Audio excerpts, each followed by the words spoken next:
G'day, I'm Paul. Welcome to the world's biggest motor show. It is the Beijing Motor Show 2026. This has surpassed well and truly every other motor show in the world in terms of attendees and the amount of cars here. It's set on 380,000 square meters. There's 1,400 cars, 180 world premieres. I'm going to try and bring you as much as I possibly can. So in the chapters below, we're going to try and chop it up to all the different brands, stuff that you might find interesting or not interesting. I'm going to cover as much as I possibly can. I'm going to be working like a dog to cover this, so let's get started. So we're going to kick off with Chery. Chery's hosting us over here at the moment. They're also the biggest manufacturer in China that exports cars. So they export the most cars out of China. They've just announced this, which is their new flagship. It sits above the Tiggo V, which is an interesting car that I'll run you through in just a second. This is basically their sort of Range Rover rival. They don't have a huge amount of information. They only just announced it at the show. And it is a beast of a thing. Over 5 meters long. It has a really tough stance to it as well. I love this paint too. It's got a sort of speckled finish to it. Kind of has Range Rover vibes, which is what they're sort of going for. Sitting on 22s, have a look at that. Bloody enormous, huge brakes as well. What you can see through the interior there as well is sort of high-end luxury finish, and this is what they're aiming for with this car, to give them something to compete at that higher level, because Chery, for the most part, is I guess, the entry-level brand, and they have a whole stack of sub-brands beneath them, and we're going to go through some of the sub-brands in this haul, and later on in this video as well, the sub-brands of other sub-brands. Like, it is just crazy, the volume of cars here at the moment. So come around to the back with me, Sean. God, it is very Range Rover, look at that. But yeah, Tiggo X, basically top of the tree there, and signals the direction they want to head in. Now, if that's a bit too expensive, they've just revealed this as well. This is the Tiggo 9 over here. If and when it does come to Australia, this will be the Jetour J8 probably. But yeah, this is really a big step forward for them in terms of technology and powertrain as well. So 2-litre turbocharged petrol engine, 192 kilowatts, 400 newton meters of torque. So it's up 10 kilowatts and 15 over the previous gen. 7-speed dual clutch or 8-speed torque converter. And I'm glad they're kind of moving away from the dual clutches, because I've mentioned previously dual clutches on some of these Chinese market cars just are not very well tuned. They don't drive very nicely, and hopefully getting torque converters into them will just improve the way that they drive. Now, while the sort of outside looks not too bad, come around to the back, I'll show you what that looks like. So we've got these wrap-around tail lights that sort of swing around the rear here, and then that Tiggo 9 badge over here. It's the interior that's impressive. If you go passenger side, Sean, I'll duck over here to the driver's side. Now, this is kind of where they go above and beyond when it comes to technology. 30-inch 6K screen. And this is a single screen as well, with no dividers through the middle.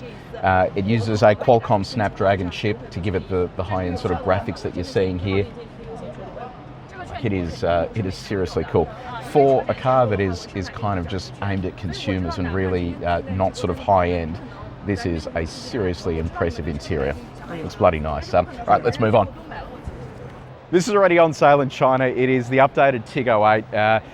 Two different sort of front ends you can have on it. So they've got the Tiger and the Leopard. So depending on sort of which style you go for, 2 engines as well, 1.6 litre turbo and a 2-litre turbo. The 1.6 is dual clutch. The 2-litre is basically an 8-speed torque converter transmission. Again, they've really tried to refine some of the premiumness to these interiors. And you can see here, similar styling to what we've already seen. Sean, if you jump around that other side, they're going down the path here of just refining the way that all of this looks. If you have a look at the Chery product in Australia at the moment, it has previous generation infotainment systems, and I know some of the finishes aren't amazing sometimes, but this seems like a big step forward in terms of what they're trying to do here. Less piano black. There is still a little bit here in the centre, but you can see here this is the latest version of their infotainment system and works significantly better. So one of the cars that has sort of stolen the show here for Chery is the new Tiggo V. Unfortunately, the car is not here, bizarrely. It was here yesterday. We're on day 2 of the show, and the Tiggo V has disappeared. So I'm just going to run you through what it is. We'll overlay some pictures, and hopefully I can actually get hands-on with the car to give you a bit more detail. But it's basically a transforming SUV. What they're saying is it can go from SUV to a ute, similar to the Deepal E07 that we drove a little while back. So it has a 6-in-1 layout. So it's basically a 7-seat SUV is the default. It can convert into an MPV, a dual cab pickup, a camper-style cargo carrier, or a load-focused commercial vehicle. It sits on a unibody platform, so it's not on a not body on frame like the upcoming Himmler pickup ute that they're working on. Wheelbase of 2800 mils, so not enormous, but still sort of big enough to fit people inside. Ground clearance of 220 mils, so it's not going to be doing any crazy rock hopping or anything like that. They're doing a PHEV version that'll do 700 mil of weighting depth, and then an internal combustion version that'll consume just under 8 litres per 100 Ks with 650 mil of weighting depth. 30-degree gradient climbing capability, which is important. A lot of plug-in hybrids will struggle with that if they have electric motors on their axles due to the torque limitations at those lower speeds. So it is pretty cool. It is on the radar for Chery for Australia, and I don't know, I'm excited to get my sort of eyes on it properly and to get hands-on, but that'll have to come a little bit later on. Okay, this is a little bit technical, but a really important one for a consumer brand, and that is the introduction of a 48-volt low voltage system across the entire vehicle. How cars work at the moment, typically, whether it's an electric car or a hybrid or just a standard internal combustion car, they typically have a 12-volt battery, and then you upscale voltage across the car for components that need higher voltages. So if it's an electric car with a 400-volt system, you upscale to interact with other parts of the car, or downscale to 12 volts to then operate components within the car. Well, it's not that efficient, because these days 12 volts isn't enough to run a lot of the high-end components you're finding in cars that have ADAS systems or high-end body controls. And previously, where 12 volt was just for headlamps and indicators, it now requires a bigger breadth of voltage to cover all of these components. So the biggest issue here is that going from 12 volt to other voltages requires a DC to DC converter. That adds weight, it adds complexity to the vehicle. These guys are going to be the first sort of mainstream consumer brand that actually takes a 48 volt architecture across the entire vehicle. And that's not the easiest thing to do, because you have parts suppliers for things like your brake modules, for central locking, for infotainment. They all need to get on board with offering 48 volt systems from the ground level. Once you do that, you can integrate them across the entire car to make it more efficient and to make it easier for the whole vehicle to work at that voltage. And it is different to other vehicles that have something like a 48 volt mild hybrid system, because a mild hybrid still needs to step up from 12 to 48 volts, which requires all of that extra componentry. Chery is claiming to be the world first to do this across the entire car, which isn't quite true. Tesla did it with the Cybertruck, but these guys are the first sort of mainstream consumer brand that is diving into making 48 volt architecture standard across the entire car. So I'm excited to see what it brings. Should mean efficiency and just far better systems, faster systems as well, because everything is happening at the 48 volt level. Now, from efficiency on electronics to efficiency for internal combustion engines, internal combustion engines still have a place, whether it's just in standard hybrids or plug-in hybrids. You have to have one of these things operating. So they're not killing it entirely, and they're also not killing development. So this is their Xpeng internal combustion engine. It has an efficiency of almost 50%, which is kind of unheard of for an internal combustion engine. And a lot of people don't actually understand that when you turn petrol into torque, or diesel into torque, that you actually lose a lot of energy through heat and other sort of components within this engine. But operating at 50% is a big step forward from other engines on the market. So it does show that there is still innovation happening with internal combustion engines. So everyone wants affordable EVs. This is one of them. This is the QQ3. So QQ is like a sub-brand for Chery, and this is crazy in terms of pricing. So this is bigger than their entry-level car, which was called the ice cream. The new Q is basically going to start at around $10,000 US, which is incredible value for money. We're talking about an entry level with 58 kilowatt rear motor, or 90 kilowatt depending on which trim you go for, and a 30 kilowatt hour battery that'll have a starting driving range of about 300 kilometers. I mean, it's just crazy what they've been able to achieve here. Come and have a look inside the cabin. I just want to see what it actually looks like in here. Wow, look at that. So $10,000, and you're actually still getting the same sort of infotainment system you find on the rest of their range. They've kind of designed this to be more for the younger audience and for people that just want a city car to get around in. You can see all the little accessories and other bits and pieces they've fitted in here, but just crazy value for money. So I've got some exciting news. That blue car, it is the iCar V27. It's right-hand drive now, which means it is coming to Australia, except it will have a little change. Here it's called the iCar. In Australia, it will be called the iCar, with a U in there because they have trademark problems. I'm excited for it because it brings another sort of Jimny-esque vehicle to Australia. It is bigger than a Jimny, but in terms of the purpose of it, it's an adventure car, something that people can buy, spec up with accessories, and sort of get excited about in terms of going off-road and having some fun. Under the bonnet, 1.5 litre turbo petrol engine yet again. It just seems to be the flavour of the month over here. It's a range extender, so you've got two battery types that you can fit in this, depending on which spec you want to go for, either a 20 kilowatt hour battery or a 34 kilowatt hour battery with a rear wheel drive base or all wheel drive. So it should be nice and fun in terms of the handling dynamics. In China here, pricing starts at just under $30,000 US, which is absolutely dirt cheap. We're going to jump inside. Sean, I'll go around. Oh, look at that. They have a bed set up in the back here. That is sensational. So they've fitted a mattress here, so you can have a little kipper in there. And then have a look at that interior. You've got a big display there, little robot on top of the display as well. We've seen this in the Neos too. It's kind of like a little interactive thing. I love this roof as well. So a split window design. Instead of just having a window that runs all the way to the back, you've got this panel through the center and then windows off to the side with switchgear up the top, kind of similar to the Grenadier in terms of the layout that they have there. 0 to 100, 5.5 seconds. So it's not exactly going to be the world's slowest car. And this interior looks absolutely fantastic with the screen there ahead of the driver and then an infotainment display in the center too, and then all your switch gear in the middle here with a drive mode selector as well. So I think they've done a really good job with this. Depending on where they land with pricing for Australia, that's going to be the hard part because, you know, I think this will go absolutely gangbusters. As long as it drives well and it has decent dynamics, I could see a lot of people buying these. Genuinely, I think it is such a cool thing. And it could endanger the Jimny if they do price it sharply, because Jimny has just kept growing in terms of price. So yeah, it's a pretty impressive setup. Now, in terms of what this is going to compete with, GWM Tank 500, Denza B5, so it is in that slightly more premium segment. iCar is coming to Australia, but I think we're going to see a variety of them, the V27 being the bigger one, and then the smaller V23 as well, which looks very nice. So if that's a little too expensive, the 27, the 23 is a little more nimble. So that is fast accelerating. It's got a meaty plug-in hybrid drivetrain. This one is more sort of the Jimny competitor, if you will, where it's a bit smaller and kind of a bit more rugged and playful. And it's funny, they measure 0 to 50 kilometers an hour in terms of their speed measurements of 3.5 seconds, 4.8 seconds for the rear-wheel drive version. They do 3 specs over here with 100 kilowatts of power all the way through to 155, depending on which one you go for. And they also have different battery sizes as well, again, depending on which one you go for. It is such a cool looking little car. And Sean, if you come with me,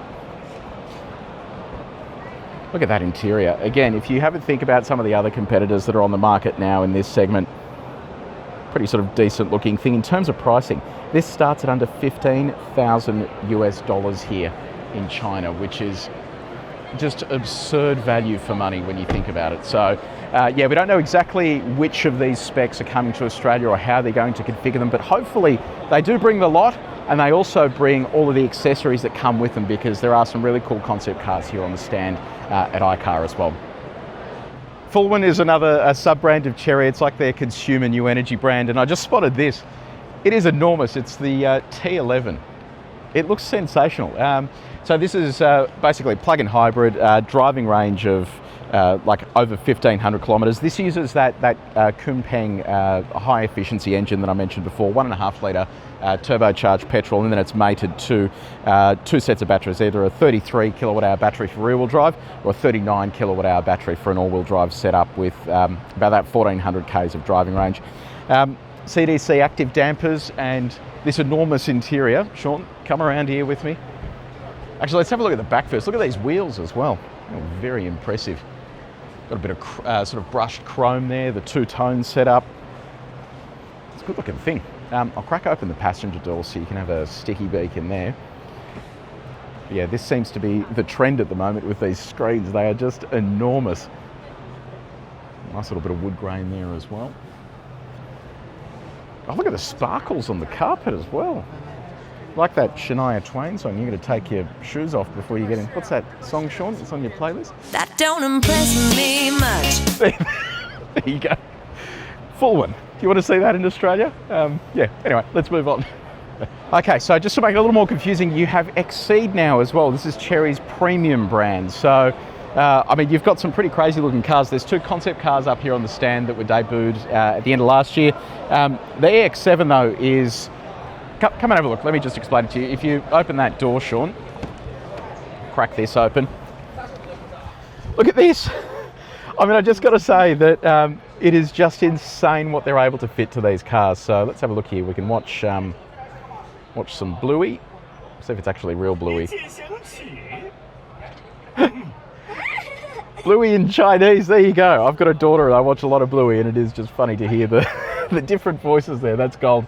Yeah, this technology is really cool because these guys have spent a lot of effort now perfecting this infotainment tech. The downside is it just doesn't come to Australia like this.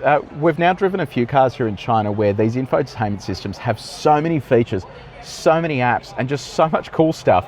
And then it gets to Australia and none of it works. And over here, it's really not common for cars to have Apple CarPlay or Android Auto. So it means that they don't have it. And then when it comes to Australia, they have to kind of retrofit it to make it work. And some of it is a bit of a hack job, and it sometimes doesn't work very well. And it is because their infotainment systems are so good in terms of what they offer natively. So yeah, this is a really nice car. Whether XE comes to Australia, we don't know. There are so many sub-brands here with Chery, and you do run the risk of flooding the market with cars that people don't really understand under the Chery umbrella. So I think it's just a bit of a balancing act in terms of what they bring, but it is nice to see that there are options available here. And I don't know, I keep saying this and I'll keep saying it until I'm blue in the face. The value for money is simply outrageous. So if you need a car that'll put some hair on your chest, I think this is for you. It's the Jetour F700, but this one has a 6x6 conversion. It looks absolutely sick. I love that. I think this is, oh no, that's real, that's got holes. Go somewhere. This is the production version that's been tarted up a bit, so we'll duck around this guy here. Have a look at how big it is. So it's been jacked up. It's got this enormous bull bar on the front here. Some of the interesting specs, it's a full-size double cab pickup truck, 2-litre turbocharged 4-cylinder petrol engine under the bonnet here with 45% thermal efficiency, very fancy, 155 kilowatts just for that alone. But that then pairs with the front motor, 210 kilowatts, rear motor, 300 kilowatts, combined output of almost 700 kilowatts of power, 0 to 100 in 4.6 seconds. It'll do 150 k's of pure electric driving range. It is an absolute beast. Some of the off-road specs, 3 differential locks as standard. Weighting depth, 970 millimeters, so almost a meter of weighting depth. Approach departure angles compete with stuff like the Tank 500 and Defender. What else have we got here? Body on frame construction, air suspension as well. But come and have a look at the interior, because if you thought this looked good, the interior is pretty sick. Actually, you know what? Have a look out the back here. They have mounted a sports bike on here. So you can stick your sports bike on, you take this off-roading, you do a bit of camping, and then if you're in the mountains, you hop on your sports bike and you go take it for a burn as well. That is ridiculous. So I don't even know what to say, about $50,000 US as well before you stick all these accessories on. Let's jump inside. Oh, look at this. This is heaven. I cannot believe this. This is probably one of the coolest cars at the show here. So big screen that wraps all the way around. This must be an in vogue thing. First car I saw it in was the iX3, but you can see here that this seems to be like a thing that's on sale here that everyone is now starting to pick up on. Look at this switchgear.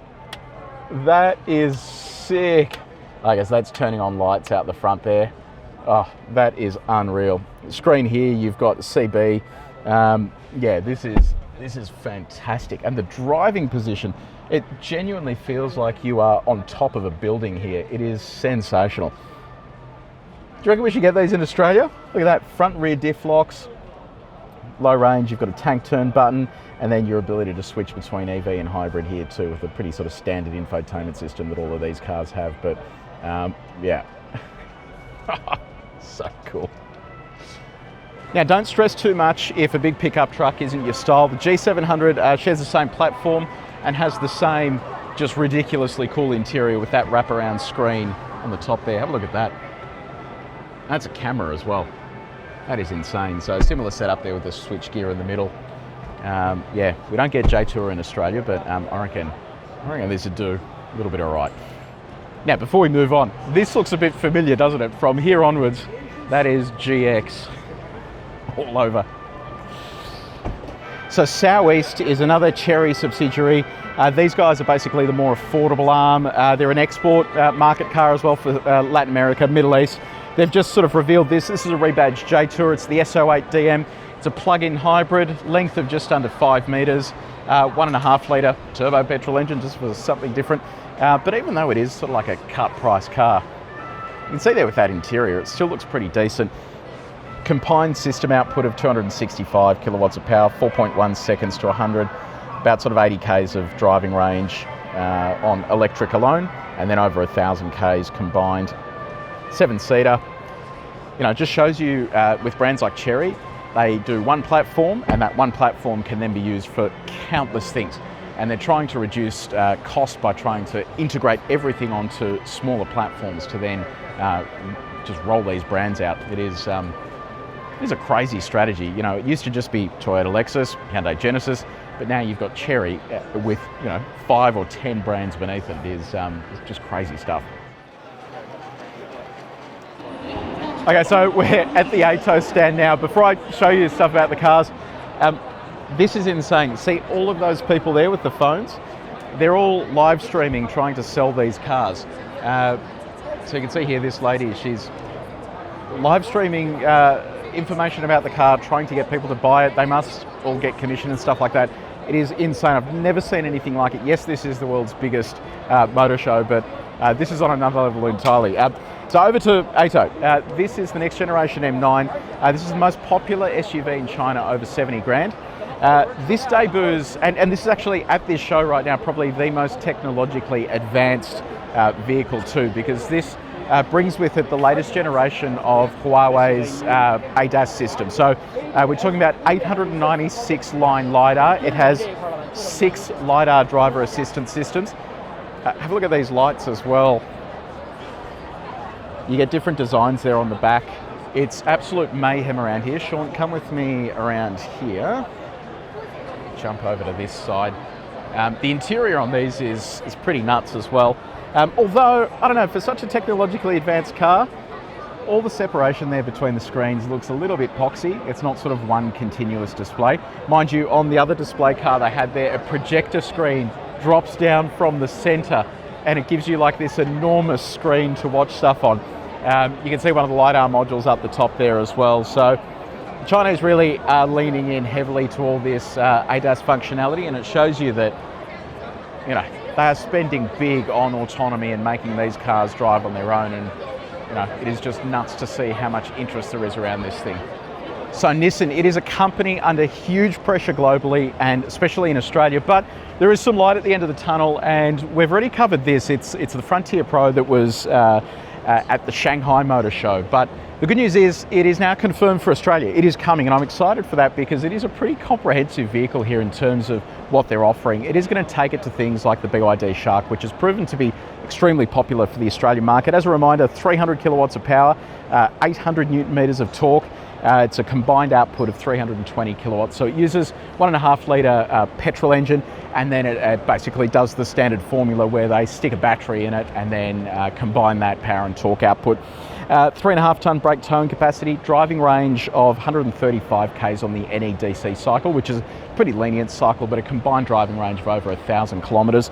Good looking thing as well. So this is the June night edition they've just shown here. Off-road capable, nice big chunky tyres and a nice interior as well. A lot of accessories they've fitted to this too. It is a big step up from the Navara, and that's probably the biggest issue they've got. Navara is just a Triton clone. It already feels dated, that even though it's just launched, this is going to feel comprehensively different to Navara. The pricing for these is really only about 25 to 30,000 US dollars. So when you translate that to Australian dollars, they're going to have to figure out where to fit that in the range, because it is already at a price point that impinges on standard Navara. So that'll be an interesting one. NX8, they're considering this for Australia. We actually had the chance to have a quick look and very quick drive of this the other day when we were hanging out with our mate Black, checking out some of his crazy cars. This is a really cool car because it sits on an 800 volts architecture. It provides charging speeds of over 300 kilowatts, which is crazy for this segment. It's going to be priced hopefully more affordably than something like a Tesla Model Y, which is what it's similar in size to. This is going to be a big step change for Nissan because this is really high-end and premium. Have a look at this You got a screen for the passenger, screen for the driver, 25 speaker sound system. It uses the Momenta AI stack that they're using in the Chinese market BMW iX3. You've got a fridge in the center here as well. This is about $25,000 US. So when it comes to Australia, they're going to have to price this very sharply because it is an absolute bargain over here and a genuinely luxury family car. It does feel like Nissan hasn't really left anything on the table. So this is the Terrano plug-in hybrid concept. So it's basically what this is going to probably be is an SUV version of the Frontier Pro. So kind of takes the concept of that being a plug-in hybrid, puts it into an SUV form, and this is likely to be a Chinese market car that is then sort of exported.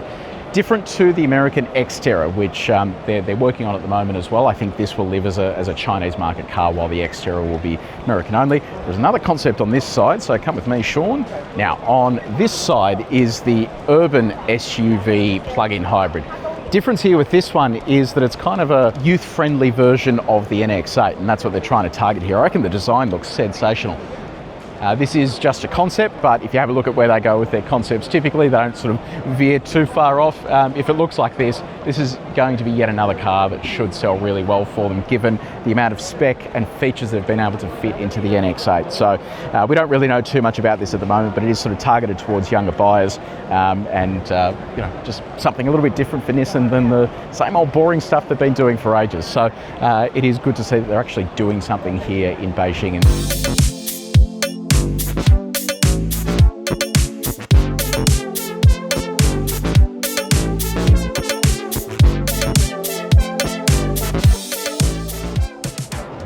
So batteries are hugely important, and the battery market in China is crazy because they're all competing to get faster charging batteries with better energy density and better ability to pull energy from the batteries. So CATL is one of the world's biggest battery manufacturers, and they've made a few announcements just prior to the show at a tech day. And this is one of the interesting things. So this is the third generation of the Shenzhen battery. I'm going to read some numbers out to you here. So when it comes to batteries, in terms of how quickly they can charge and discharge relative to their capacity, it's measured in a value called C. Now this battery will do an insane 15C. And to put that into context, it means you can charge between 10 to 80% in just 3.5 minutes. Now, on the scale of things, that means that you can pull up to a charger, plug the car in at 10%, and 3.5 minutes later you're already at 80% ready to go. They're competing with BYD, which recently announced its Blade 2 battery, and they've bet it here in terms of charging rate all the way through to 97%. Typically from 80% onwards it becomes a little bit slower. To 97% they've been able to achieve a number of just over 6 minutes compared to BYD's 9 minutes. So it is a massive achievement there in terms of how much they've been able to pull out of that. The other interesting stuff here is this is an LFP battery, by the way, so the type of battery you can constantly charge to 100% without any dramas. Now, that is the LFP battery. Come over here, I'll show you the NCM battery. So the NCM battery gives you better energy density because it's lighter, but there are drawbacks in terms of how much you can charge. This is the third generation of the Qlin battery. This is an NCM battery. The big advantage here is that it is 250 kilos lighter than the LFP battery. In terms of the headline numbers, 10C. So this will give you the ability to discharge 3,000 kilowatts of energy from this battery pack, which is incredible when you consider those numbers. That is one of the biggest and hardest things for EV manufacturers to do. You can pull all of this energy out of the battery and convert it into torque at the wheels to make a car accelerate, but you are limited by how much energy you can suck out of that battery. By having a 10C charge and discharge rate, it means that you can achieve incredible acceleration numbers. So 255 kilos lighter than the equivalent LFP, over 1,000 kilometers range from a battery pack that weighs 600 kilos. So pretty incredible there in terms of what they've been able to develop here, and things are only going to get better. In terms of the other stuff they're working on, condensed matter battery, so that gives you 1,500 kilometers worth of range in executive sedans. They've got a hybrid battery for plug-in hybrids and range extenders. This is another thing that manufacturers are now starting to focus on in parts of the world where electric cars aren't all that popular.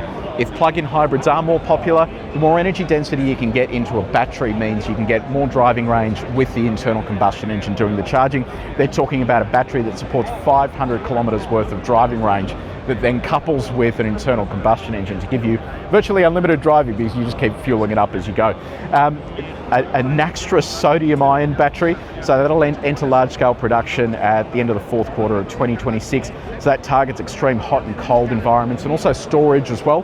While a car can sort of go through hotter and colder environments, having a battery that can be stored at super low temperatures or super high temperatures means that you can widen the breadth of where you can use these batteries where previously you couldn't. So the last thing as well, the Ultra Swap integrated network, they're competing here with BYD on being able to roll out a stack of charging stations to support this technology. You need a huge amount of energy to be able to charge these batteries, and we're talking about 1,000 kilowatts of power. It's very hard to achieve that, so they are competing with BYD at the moment to roll out this charging network around China. It is genuinely incredible stuff, and it shows you that with electric cars there is so much coming in terms of technology on energy density and the amount of power they can draw out of them. They've also got this, which is Autoflight. It's a company that CATL has invested in. It's effectively a helicopter, but electric. I don't know that I'd be going in an electric helicopter just yet, but around 5 tons. It uses one of their really energy dense batteries as well, and they're hoping that this kind of technology will take off, so to speak, around the world. Right, so this brand here is Dongfeng. So this is a premium off-road sub-brand. It's kind of like a spin-off of China's military vehicles. It's China's equivalent of Hummer. So very off-road capable, big sort of military-inspired design, nice and meaty, and this one here, the M817 Max Plus, it basically uses one of the new CATL batteries that we mentioned earlier. So the Freevoy battery gives it a driving range of over 1,300 kilometres from a 50 kilowatt hour battery. So paired with a 1.5 litre 4-cylinder petrol engine. Come around here, show you what it looks like inside. I'm just going to sneak around, old mate. Look at this interior. This is very, very luxe. You know, this is the thing with these Chinese car brands. They go to town on these interiors and make them feel luxury and premium. Screen there, big screen in the centre here, and then manual switchgear through the middle. And I love this little screen here. So it's got a clock on it, but you can move that around to change drive modes. Unreal. I've got massage seats running here as well. It is pretty awesome. So in terms of other highlights here that are worth talking about, it uses Huawei's Qinkun ADS4 system. So Huawei has become one of the embedded brands in terms of basically ADAS systems and connected systems within cars. Think of them like the Android of the car world, where you're basically able to integrate your systems within cars without being sort of tied to any specific brand. Plenty of room inside there as well, and given that it is so off-road capable, it goes from a fairly standard version to this thing over here. Come and have a look. We'll go to the back of it because the front is very crowded. This is the 817 Ultimate. Look at these tyres. So it's got a set of BF Goodrich, and then if we have a look underneath it, they've got a bit of a reflection there to see what it's like. It is meaty there in terms of ground clearance, and it just looks so tough. Wow, that is impressive. Look at those side steps. It's like they're made out of pipes. Suspension looks insane in there as well. And then you've got accessories that they've stuck on the side too. In fact, over here on the wall, you can see some of the accessories you can actually get with this car. Look at that winch. Bloody unreal. These brakes are enormous as well. Very cool looking wheels. Yeah, this is crazy. The Chinese love going off-road, and this is one of these brands where they just let you pick whatever accessories you want because it has that military tie-in. It kind of gives you that inspiration to go off-road and have some fun, but they are very cool looking cars. So I want to put some of the specs into perspective. 900mm weighting depth. The pricing, this is probably the thing that blew me away, starts at $43,000 here in China. Convert that to Australian, it's under 70 grand for a very off-road capable vehicle. When I mentioned the Huawei collaboration, we're talking about a sensor suite that includes 27 sensors. So they really just go to town on fitting as many sensors as they can to these cars. I don't know how effective it is because you can throw heaps of sensors at cars, but if you don't have the software stack to interpret them and understand what the sensors are seeing, it is kind of entirely redundant. But they're very cool looking cars, and you can see that they've put a lot of effort into making them look meaty and off-road capable. Look, the 7 Series has been updated. It doesn't look as sort of in your face anymore. So yeah, they've made some changes there to the design, but probably the biggest headline fact here is that they've integrated a battery from Roewe, which is the manufacturer, the Croatian manufacturer of the Nevera, record holder for a number of different records, including going as fast as possible in reverse, which is what I thought we had with the Renault Koleos, but no, we've been topped by that. The big news here with the battery though is that the energy density has improved. It's a bigger battery now as well, just around 110 kilowatt hours. Driving range has improved to over 700 kilometres. The downside though is that this still sits on the previous generation platform here for BMW. It doesn't go to the 800 volt architecture of the new iX3 or the i3, so it means that you don't get basically double the voltage there in terms of flexibility on charging with the right charging infrastructure. But the design definitely looks much better. I like this two-tone setup. There's a matte coloured one over there as well.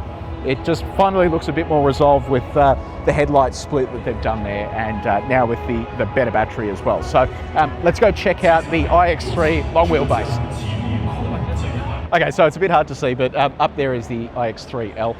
You know, the fascinating thing here in China, a lot of the legacy auto brands made long wheelbase versions of their cars specifically for the Chinese market, and they continue doing that. But what the Chinese do is just make their cars long wheelbase anyway, because that's all the people here in China are buying. So that is a long wheelbase of the iX3. It kind of just gives you a little bit more space inside. Will it come to Australia or other parts of the world? Who knows? Unlikely. Long wheelbase cars are typically not all that popular in Australia, but you never know. This is another cool concept as well. So it's the Flow edition, and it uses e-ink on the bonnet, and it changes colour while the car's moving, which looks really cool. It's a bit of a step forward from what people are doing with LED lights and making the cars look fancy from the outside. This kind of stylises the bonnet and makes it look a little bit more interesting than everything else on the road. We're going to sneak around to that side to look at the new i3, which was launched recently. It's been on the road, but we haven't seen it in person yet, so I want to go see exactly what it looks like, because it's a very cool colour. Okay, so we recently checked out the iX3 and I was blown away with the design. It looks incredible in person, the technology as well, so if you do want to check that video out, there will be a link in the description below. This is the i3, which is basically, I guess, a 3 Series replacement, but also a smaller version of iX3. They've shown here a long wheelbase version, again for just the Chinese market, but this is a huge step forward for the brand, because the Neue class, which is the platform this is basically spawning, it is going to have like over 20 different models that come off this. It'll be a mixture of full electric, plug-in hybrid, so they are banking on this being the future of BMW and really signalling the direction the brand is heading in when it comes to electric performance technology and battery technology as well, with that collaboration they have with Roewe. So looks really cool here in person. I know the styling is divisive a little bit, but yeah, I reckon it looks fantastic and can't wait to have a drive of it. It's the Paul edition, Smith, whoever that is. I thought I'd just highlight a couple of things here. So BMW sales here in China, they're at 12.5% year-on-year decline. It's basically the worst result they've had since 2017-18. So the strategy they have here in China is making cars for the Chinese market, because the local manufacturers have been eroding their margins. Even though BMW manufactures Minis and BMWs in China, they still cannot compete with the Chinese when it comes to the pricing of their cars. They have to maintain that premium posture when it becomes hard to do, when a lot of other brands like Xiaomi, Zeekr, they actually have cars that are just as luxurious for significantly cheaper prices. So it is interesting to see how it will work for legacy car brands in China when it comes to the strategy of selling cars here. Made it over to the BYD hall. So this is BYD plus all of the sub-brands. Over here, this is called the Fangchang Bao, but in Australia, this is what we're going to be getting as the B8, or currently have the B8 and the B5 over here. I love this one. Look at these wheels. And it's got like the Prado style mirrors on the front here from the Japanese domestic market.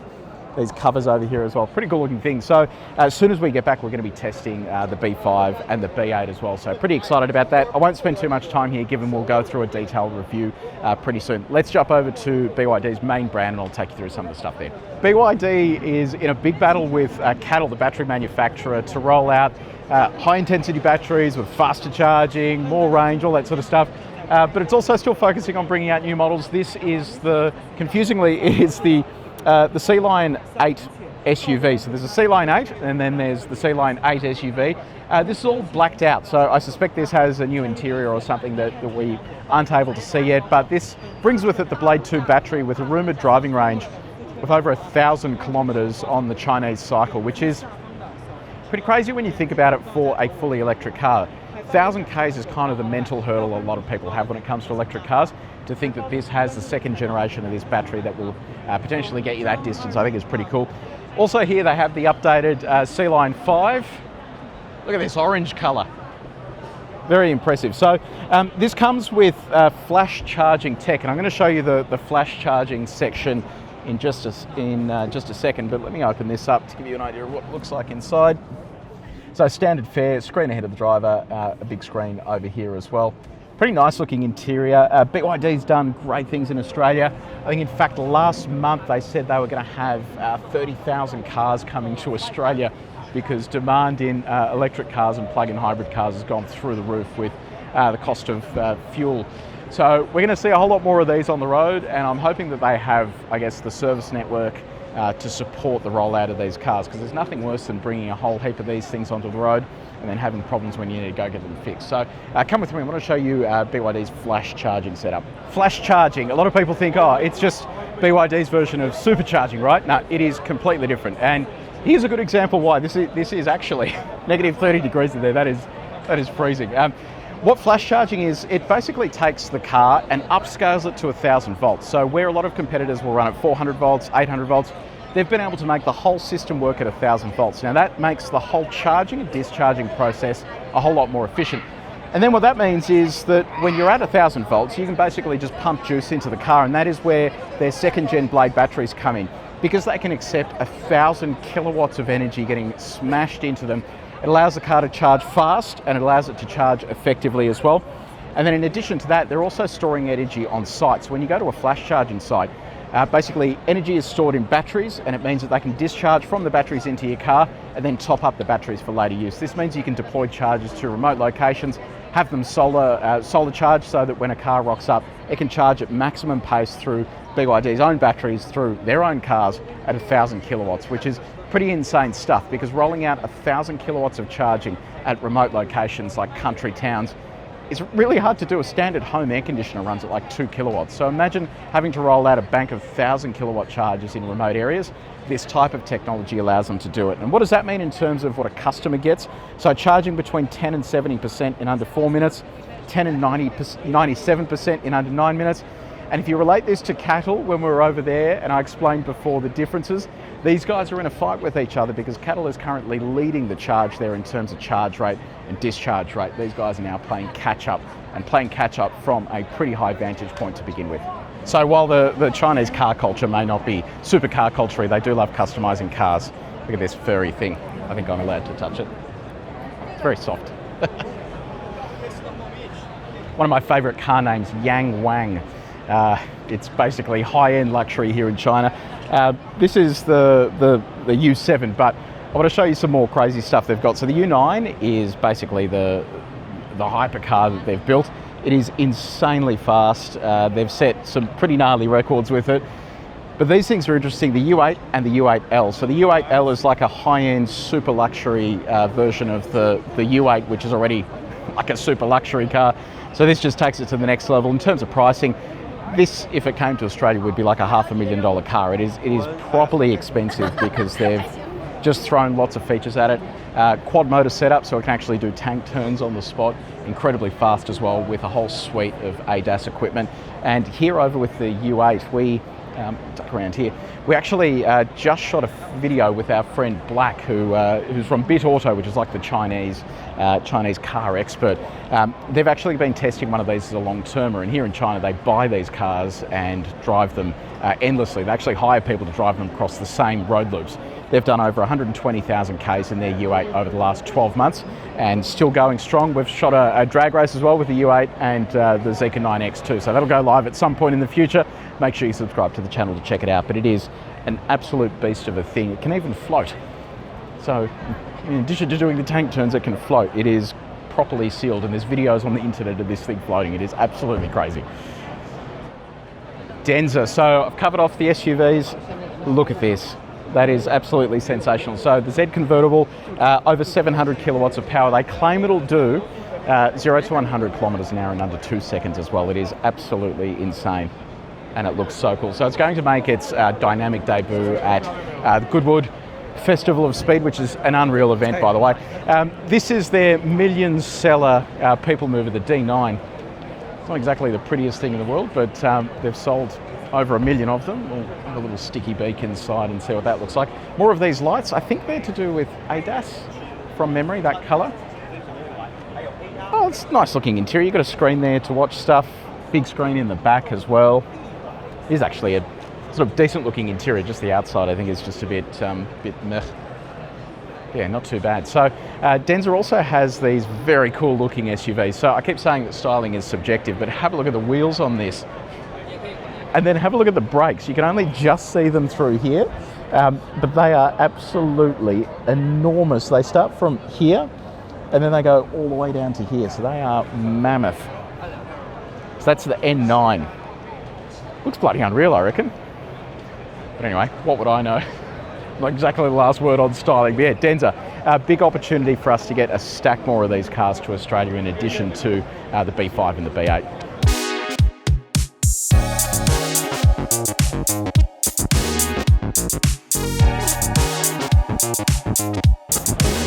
Hey, I know seeing all these cars might be a little overwhelming, but buying a car or insuring it shouldn't be. That's why Yui keeps it simple, whether you're thinking of an EV, a ute, a family car, or even a robot. Well, maybe not a robot. Try Yui for insurance that's a bit more U-shaped. Check out yui.com.au.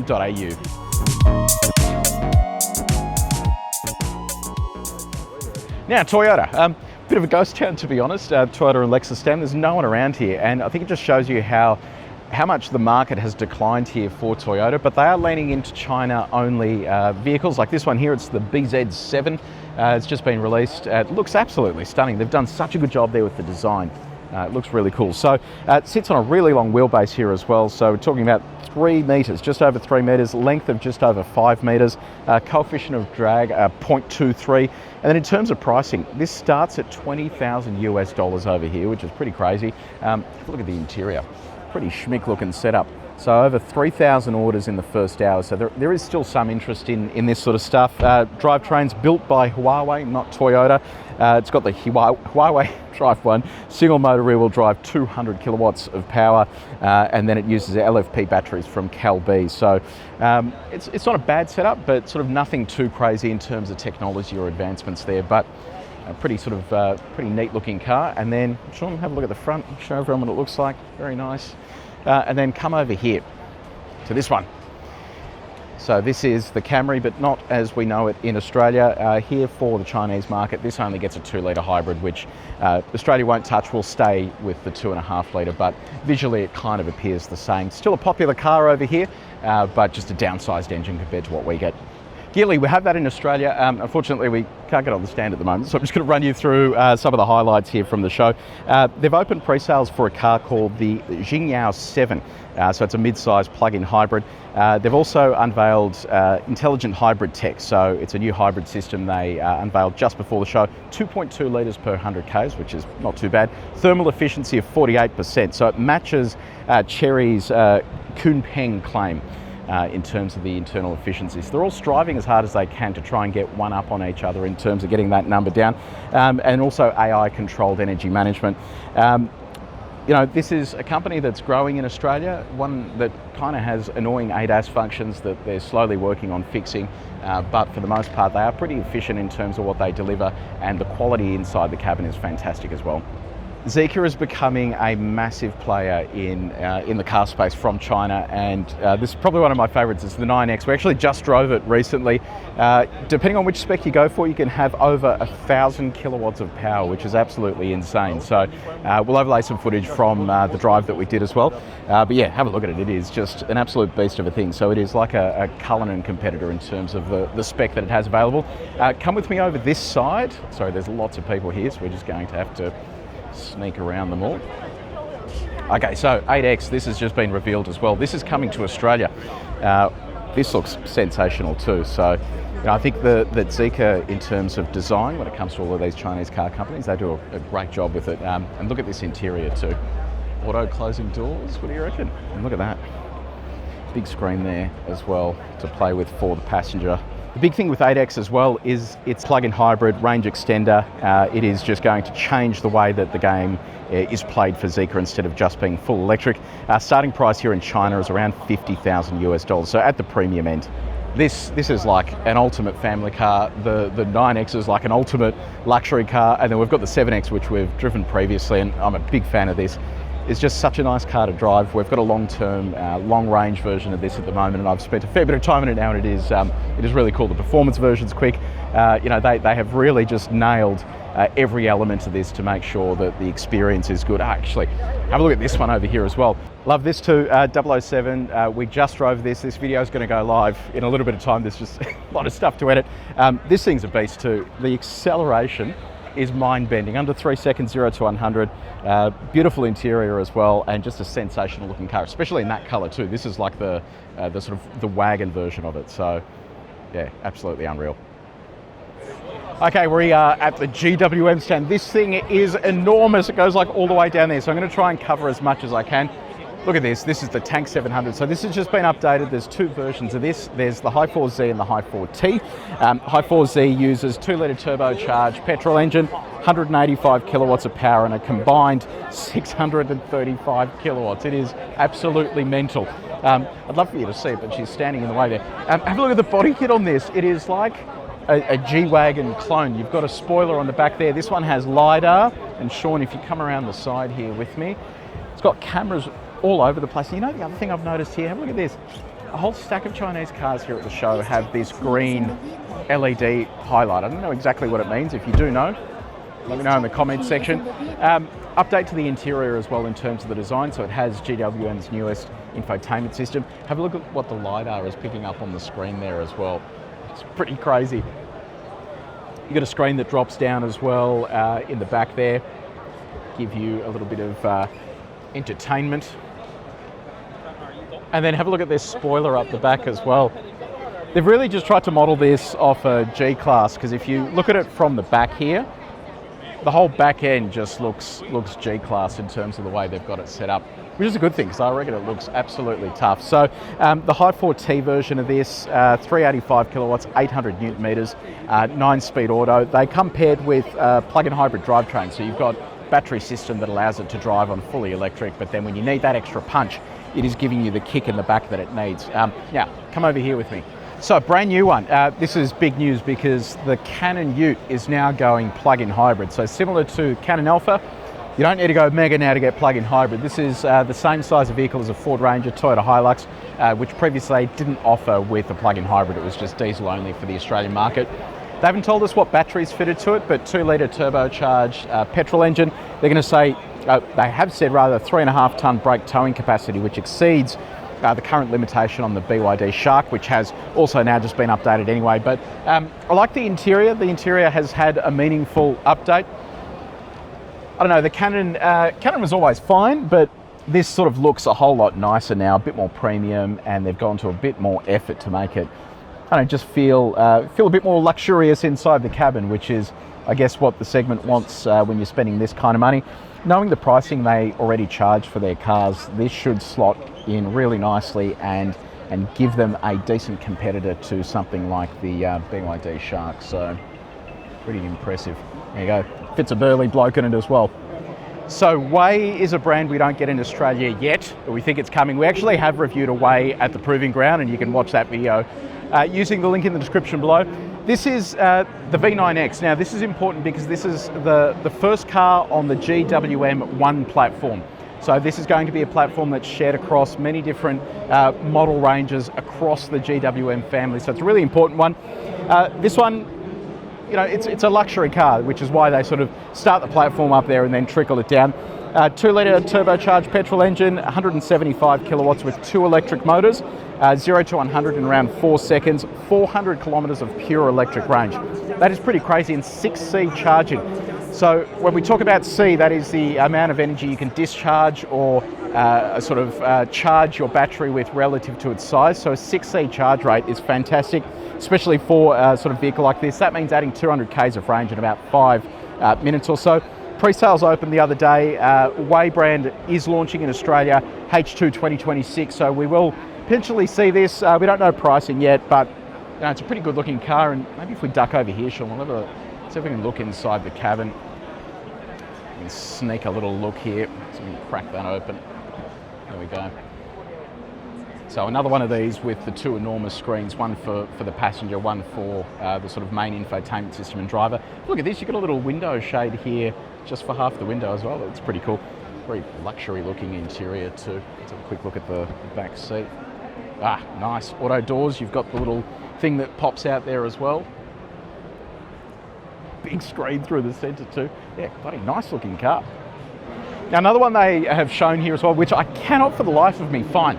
I've genuinely looked everywhere. It's the Haval H10, so we'll overlay some pictures and stuff.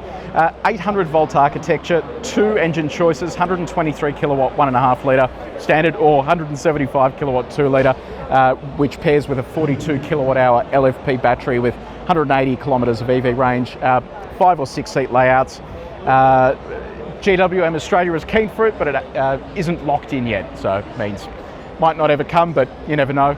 Fingers are crossed, because it looks sensational and it is a proper sort of big family vehicle. Now, welcome to Huawei. It's a tech company, but it's a tech company that does a lot in the car space, and I'll give you an idea of the breadth of how much they do in the car space in just a second. But basically, think of Huawei as like Android, where Android ships, people then build their product on top of Android. It's one less thing for them to think about. They then look at the software interfaces and programming how Android works for their devices. Well, Huawei does that for the car world in a number of different ways, through ADAS systems or charging. When it comes to ADAS systems, they've just announced the Quincun ADS 4.1. So this is debuting on the new Freelander, which is a Chery sub-brand in partnership with JLR. It also will be in the Aito M9. Now, the Aito M9, it's an upcoming car from Aito, which is another car brand, but that will debut with 6 LiDARs. A lot of these cars just had 1 LiDAR. 6 LiDArs now is crazy, and I've kind of said this a few times now. Having a stack of these sensors and a stack of LiDAR doesn't necessarily make your car better, because you have to be able to interpret and process that information. So it does become quite hard to do. Jump over here, Sean. We'll sneak around to this shell of the car. So this kind of gives you an idea of where they embed these systems. So all of these controllers sit around the car. They do everything from infotainment through to the ADAS functions, which is stuff like your LiDAR up the top there, the full suite of sensors. They do sound systems. It really is never ending. And if you have a look over here, come around with me, Sean. This Audi over here, this is the new A6L e-tron, so another L because China, but you can look at how this is dumped at the rear there. So Huawei also does controllers for suspension, so they're demonstrating here, I think they're demonstrating how it can lower itself at the back. But it gives you an idea that everything from traditional German brands all the way through to Chinese car brands are using this technology throughout their suite of cars. So it's pretty incredible how much stuff they have here. Their intelligent chassis is used to basically interact with 48-volt systems on anti-roll bars to make sure the car sits flat through corners. So it really is never ending. I'll jump around here just to get out of the way of people. The biggest thing though for the electric car space is liquid cooled charging. They've shown basically a DC fast charger that will do 1.5 megawatts, 1,500 kilowatts out of a charger with liquid cooling. And that is one of the things that people underestimate when it comes to charging a car, especially at some of the charge rates manufacturers want to be able to charge at now. It's very hard to deliver that kind of current without proper cooling, and DC chargers, when they get to that higher rate, actually have refrigerant that runs through the cables to keep everything nice and cool. So stack of cool technology here, and just shows you how embedded Huawei is in a lot of modern cars today. Okay, so we're at the Porsche. No, just kidding. Not the Porsche stand. It does look like a Panamera, but this is not a Panamera. This is from a brand called Aistaland, or AI Starland. Very new brand. It's a joint venture between GAC and Huawei. This is their brand new car, the GT7. It is kind of very clearly a Panamera clone, but this is expensive, especially here for China when you look at the price of other cars. This is about $1 million RMB, which is somewhere around 150,000 bucks, which is a lot of money, but it is high performance car and highly technological given the tie-up with Huawei. Speaking of which, we're going to go over here to Avatr. So Sean, come with me. You're going to look at my back for a second. Because there's so many brands here, I'm just going to touch on some of these smaller ones. Avatr, they've just launched this car here. It's called the 6T. This is incredible because, I'm going to jump through here. It has a tri-motor setup with over 700 kilowatts of power. Avatr as well is a joint venture between Changan, CATL, the battery company, and Huawei, the tech company as well. Really good looking car too. 1.5 litre petrol engine, then combined with tri-motor all-wheel drive. So properly quick. You can see that sensor suite up the top there. This one has digital mirrors as well. Look at this interior, it is crazy. So I love those big screens up there. You've got the wing mirrors flanked on the side. This steering wheel looks like it's from a spaceship. I don't love the sort of half cut thing there, but in terms of the specs, it's crazy. So they do a tri-motor full electric version, over 700 kilowatts of power. It'll do 0 to 100 in like 2.7 seconds. They then do a two-motor version and then a plug-in hybrid, which has a 1.5 litre petrol engine paired with an electric motor. So it is pretty incredible. Heaps of space in here as well, and very luxurious looking seats. Just a super quick one here with the Changan Group. This is a brand that we have in Australia, the DPAL. This is the SO7. We recently drove the EO7. They announced today the Vast Ocean 2.0, which is their plan to have 5 million sales globally by 2030, with most of those coming from electrified vehicles. Their Blue Core hybrid platform specifically is designed for countries where EV infrastructure isn't great, and think places like Australia, South Africa, where people still need internal combustion because EVs just don't work.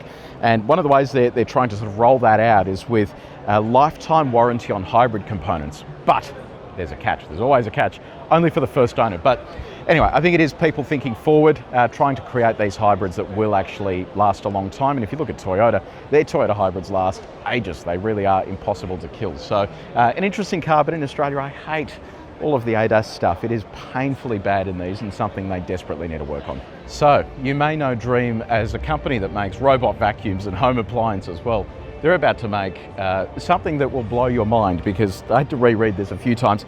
So they make 200,000 RPM digital motors for vacuums, which is something they have a record for. But they're about to build electric hypercars. So they've hired 1,000 people as part of their automotive division to do this. They have a factory in Berlin, Germany. And the one that's going to blow people away is a car called the Dreame Cosmera Nebula 1. So 1,400 kilowatts of power, quad motor, 0 to 100 in 1.8 seconds. Genuinely crazy. So they reckon that'll enter production in 2027. Yeah, I am, just some of the numbers you see here are genuinely remarkable. I don't know about the design though.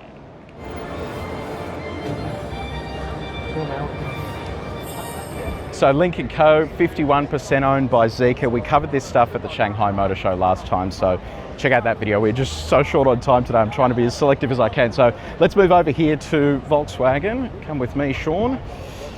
Okay, so Volkswagen, they have a lot of China-only models. So all of this stuff is sort of fairly generic stuff from Germany. You've seen it all before. But what they've announced here at the show is the ID Era 9X. This is an enormous thing, bigger than a BMW X7. It's the largest SUV they've ever made globally.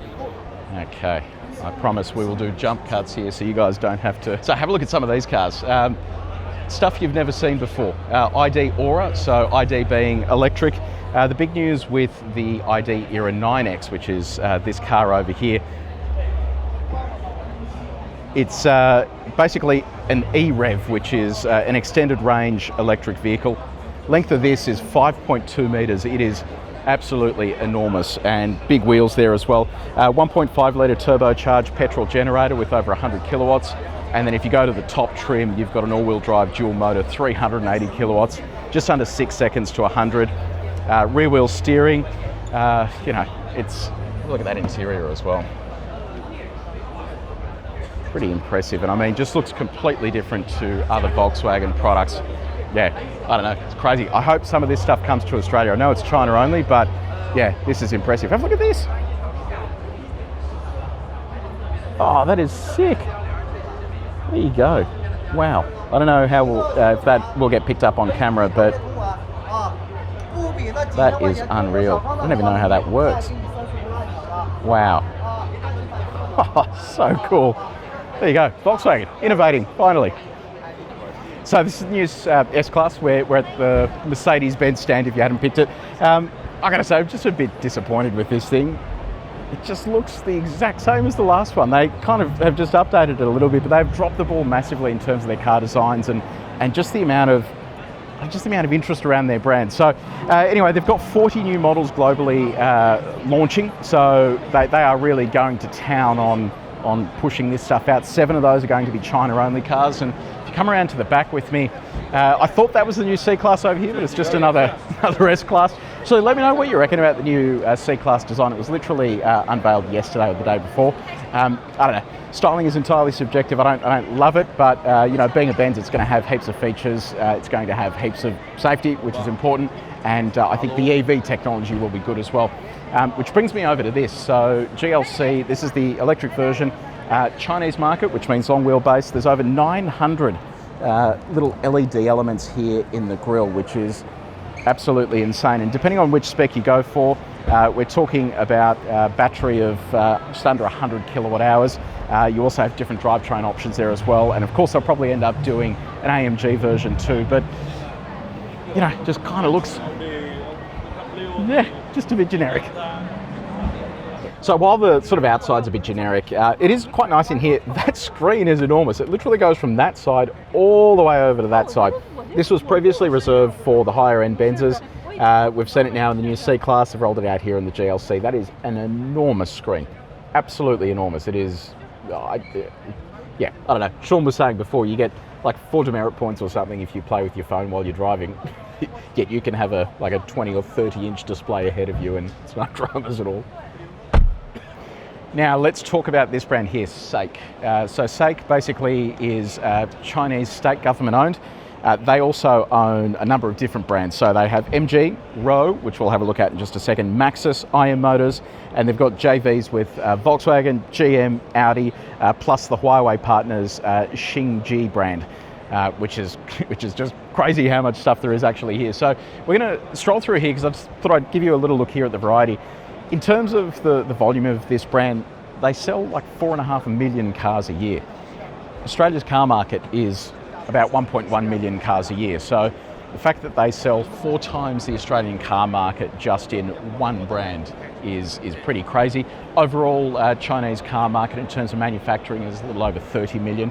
We're going to have a quick look over here at the Roewe M7 DMH, which is around the corner here.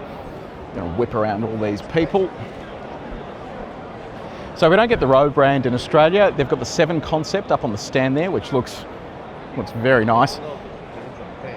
Now I don't know about the colour choice here for the M7 DMH, but you know, it's okay. This is basically their passenger car brand. Now the interesting thing here, this is priced at about 20 to 25,000 Australian dollars, so not a huge amount of money, but in terms of what it's capable of doing, 160 k's of all-electric range. It's a plug-in hybrid. Over 2,000 kilometres of driving range when you combine the petrol with the battery system. It's been designed by Joseph Caban, so it's the first mass-produced model developed under the direction of him, Vice President of Design at SAIC. He's the ex-Rolls-Royce and VW Group design chief. So China really is going outside the scope of just hiring Chinese designers and going to town with making their cars look a bit more European. Obviously, he has designed this as his first car. He's going to have other cars coming out. This concept is one of those cars as well. So that's Roewe. Let's head over to MG, which also sits under the SAIC umbrella. Before we go to MG, I just thought I'd show you the inside here for $25,000. I kind of harp on in a lot of our videos that Chinese cars are incredible value for money when you look at what you're getting. This is kind of just a passenger car brand here in China, and you can see it is pretty well decked out. This also debuts ByteDance's Dubao large language model with deep thinking mode. So basically it allows you to interact with the car, ask it questions and all that kind of stuff. So yeah, not a bad little setup. Let's head over to MG. So this is big news at MG because it is the new MG4, the affordable electric car. Little light up MG logo up the front there, new sort of front and rear end on it, but it actually brings with it some cool battery technology. So the sort of standard battery version, 120 kilowatts of power, the battery itself 42 odd kilowatt hours, and a 54 kilowatt hour version. But the interesting one is this has a liquid solid state battery version. So that version brings with it a driving range of about 500 kilometers. And that's a big deal to get a semi-solid state battery in a car that is so cheap and affordable.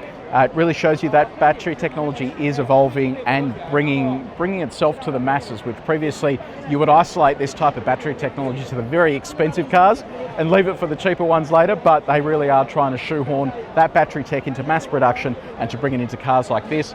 Interior looks nice too, so crack this open, have a look in there, Sean. Nice big screen in the centre. For the price that they're going to charge for this in Australia, it just seems like incredible value for money when you think of what you're getting here, especially with the battery technology. So we don't know yet whether we'll get the sort of semi-solid state version for the Australian market, but you know, here it is anyway. Let's have a look at the rest of the MG stand. Here's a brand you've probably never heard of. It's called Rox, R-O-X. Used to be called Polestone, also a brand you probably never heard of. So it's backed by the founder of Roewe Rox, which is a vacuum company and has a sort of collaboration with Dreame. This is effectively a startup, 1,500 cars a month. It really is very small volumes, especially for the Chinese market. This is what they've just launched. It is the Adamas. So we're talking here about 1.5 litre petrol engine, standard, plug-in hybrid, 350 kilowatts of power, 740 newton meters of torque, 5 seconds 0 to 100. Sean, you go around the passenger side, I'll go around this side. It's kind of a Defender clone sort of thing. But it looks pretty schmick in here. So, you know, wireless phone chargers, big screens, all the sort of standard stuff. You've got image recognition ahead of the car there. You can see all the people there that the scanner's picking up. 0 to 100 over 5 seconds, 45 kilowatt hour battery. I like some of these highlights. It sort of makes it a little bit different from everything else, but certainly a luxury spec here. The pricing, so they basically launched with pricing of around $50,000 US for an enormous vehicle like this. It just continues to blow me away how they manage to get so much value in these things, and for a startup that's only doing 1,500 cars a month to have a complete product like this, I can't get my head around it. Come and have a look at the back of it. And the other sort of interesting thing as well, it's not body on frame, it's a unibody, so it's going to handle well but not be sort of extremely capable off-road, which makes it a little unique in the segment. So around the back you've got the full-size spare that lives on there, and sort of off-road capable. You've got digital rear view mirror up the top there as well. They've only delivered 1,400 cars in November. Sales targets of about 30,000 cars global sales in 2026 as well. So yeah, just an interesting little brand here. It shows you that startups are still a thing here in China with over 100 car brands, and a lot of them starting in the last 10 years. There's no sign of it slowing down. You would have thought it would taper off now that it's such a crowded market, but to get a big stand like this with such a small volume of cars, I think is pretty impressive. Don't worry, we haven't transformed to SEMA and Las Vegas. This is so cool. So this is Full Good Motor. These guys basically restore classics, but they put a bit of a unique spin on them. You know, instead of just doing a classic sort of rat rod or hot rod, they've just made it completely different. Even this motorbike looks so cool. I'm not, you know, entirely cross sort of classic cars, but I thought I'd show you what these look like anyway. And they've got unique names for them. So this one is called the Rocket. And then have a look down the end here at this Combi. They've kind of tried to restore a Combi to make it Combi-ish, but completely different. Have a look at this. This just has summer written on the front of it. And it looks like a pretty comprehensive overhaul with sleeping quarters and what do we got here in terms of engine? Classic Chinese. I don't know why, every Chinese car is fitted with a 1.5 litre 4-cylinder engine in some plug-in hybrid form. This is a 1.5 litre turbo 4-cylinder, so it doesn't make a huge amount of power and torque, but you know, there it is, 28 kilowatt hour battery, so it's a plug-in hybrid as well. What a cool looking thing. Bit of a break from just typical Chinese cars. Hyundai is in deep trouble here in China. 2016 was the peak for them, over 1 million sales. By 2024, that had dropped to under 200,000 sales. So they're doing whatever they can to fix that situation, and that means rolling out some concepts. This is the first of two that they've revealed here for the Beijing Motor Show. It's called the Ioniq Venus. What they're saying is that the future Chinese cars they make will all be named after planets. So this is the Venus. It's basically a sedan. Leans heavily on technology. Inside the cabin you have a big screen, but it's one continuous screen. A lot of these cars have what looks like one screen, but it is several screens joined together, whereas this is entirely one big screen there. And you know, Hyundai, true to its form, has been pretty big on concepts and turning them into reality. This is a very much out there looking concept, so you know, whether it actually ends up looking like this, I don't know, but it looks pretty production ready to me. They've also revealed an SUV concept with some invisible parts, so we'll go have a look at that next. So continuing on with the planet name themes, this one is the Earth.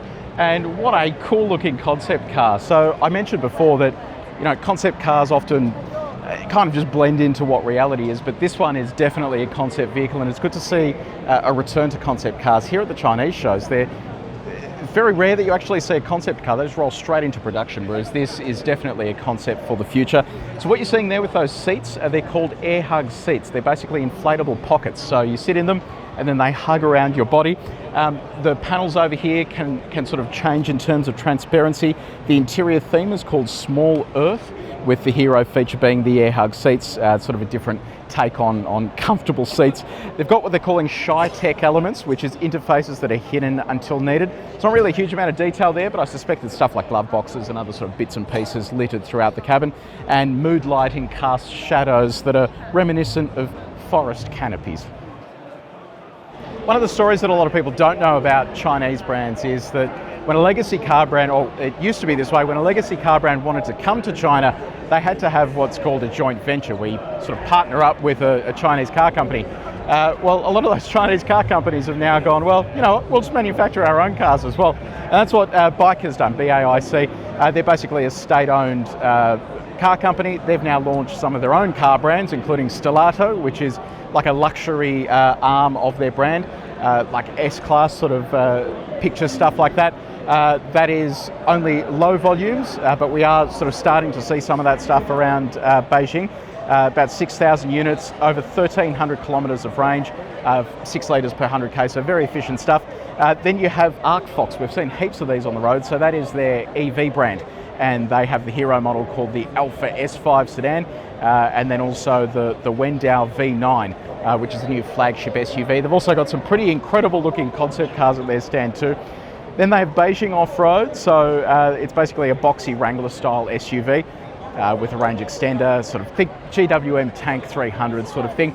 Then there's Beijing Benz, which is the joint venture they have with Mercedes-Benz. So there's just so many, and of course Hyundai, which is their joint venture partner. So they've just got so many ties here with these legacy car brands, and then they just spin off their own car brands based on the things they learn as well, which is pretty cool.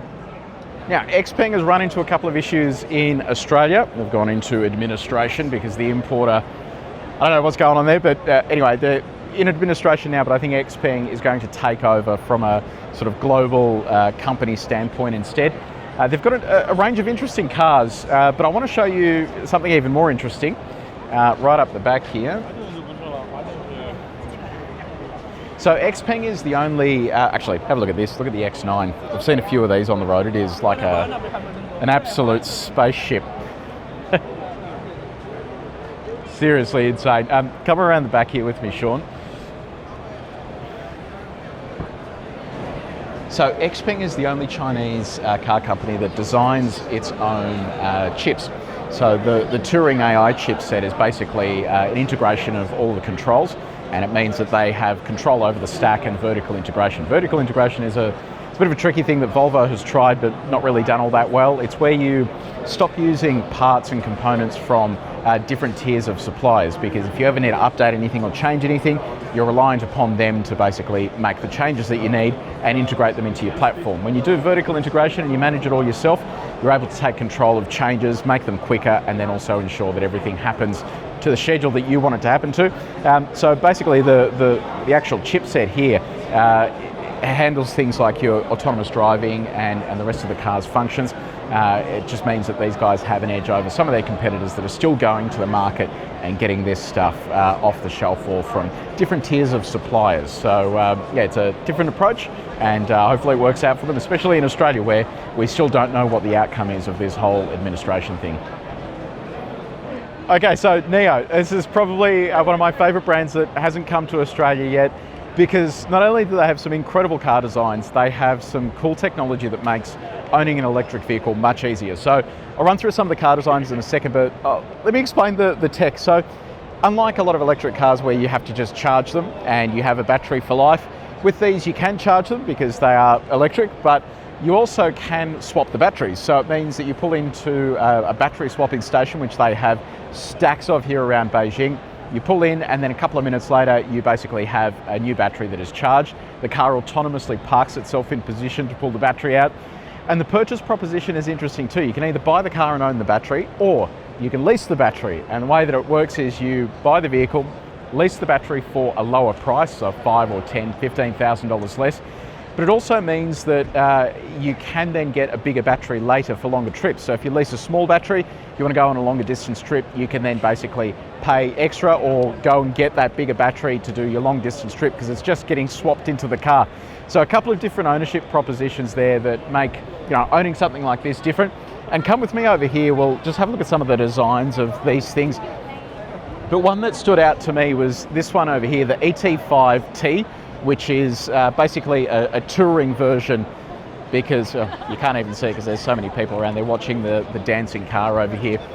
But basically we'll overlay some video of a different car that we saw earlier. But the ET5 Touring is kind of a hark back to the wagon. The wagon is making a comeback. You're seeing this with a lot of different Chinese companies here. They're bringing these styles back. It's not just SUVs, it's not just sedans. They're really going to town on this design and making them look really cool. It also has an AI assistant up the top here, and that's able to talk to you. You're able to talk to it. It can do karaoke, it can dance. It's just a really cool setup and a brand aimed at younger people. So Firefly is a Neo sub-brand. It's basically small EVs for young people. You can see they're doing fun stuff with these.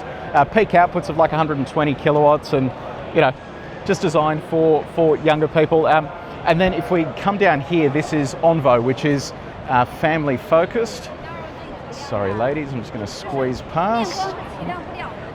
Over here we have the Onvo L90, which they recently launched.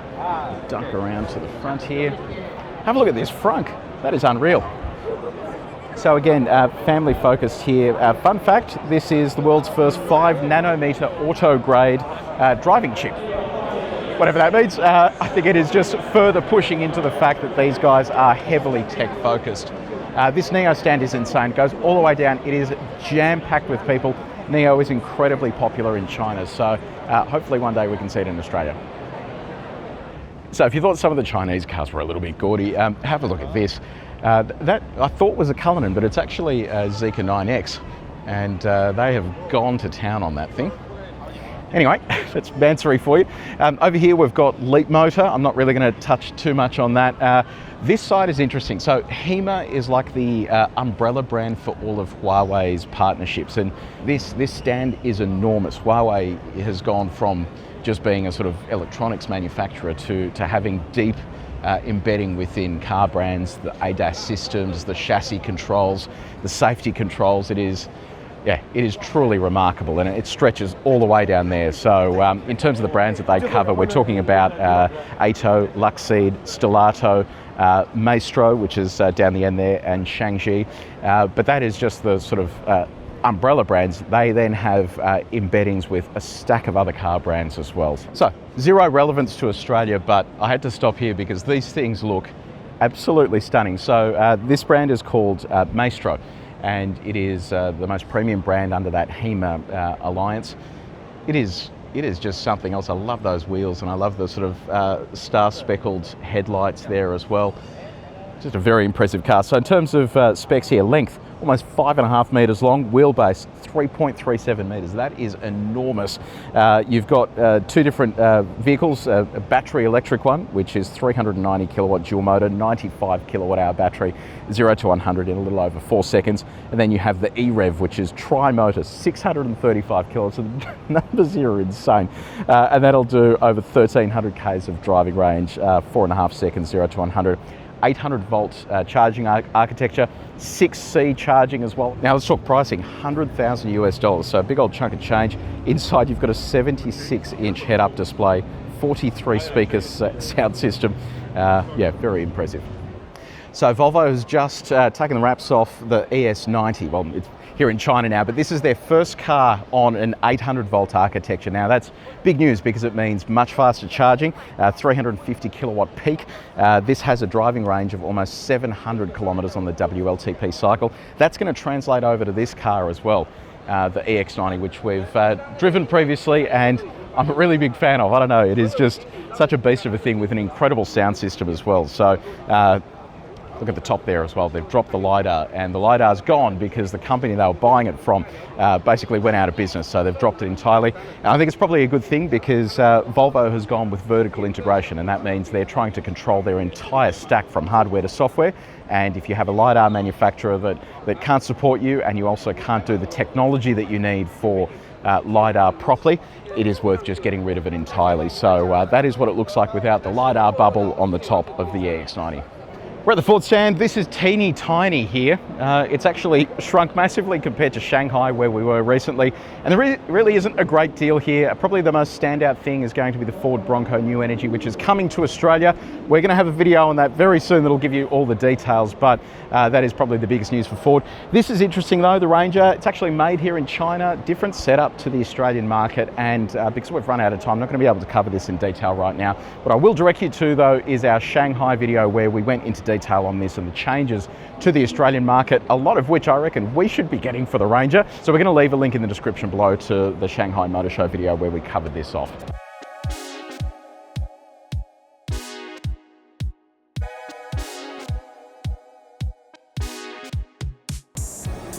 And that is a wrap. I am absolutely exhausted. So Sean has been walking around a lot with me. Beijing Motor Show has been unbelievable. This is the biggest motor show in the world. Just to put the size into context, we're going to overlay a map on the screen. The hall here that we're in, the whole section of halls is almost 1.5 kilometers long, and they're on each side. It is insane how much they've been able to pack into here. The one thing that does stand out for me though is that legacy car brands are in big trouble. A lot of legacy car brands are doing JVs with Chinese car companies to capitalise on scale of manufacturing and technology, but it is quite clear that the Chinese are leaps and bounds ahead of a lot of legacy car brands when it comes to EV tech, charging tech, and the tech within cars as well. So it is dangerous times for legacy auto, and it means that we're going to be seeing a lot more of these Chinese car brands in Australia. Let me know your thoughts on the highlights. What did you like? What did you not like? Are you excited for Chinese car brands? Are you not excited for Chinese car brands? I'm keen to hear what you think. Let me know in the comments section below. If you did enjoy this video, please make sure you like it and you share it with your mates. But I'm going to go get another Red Bull.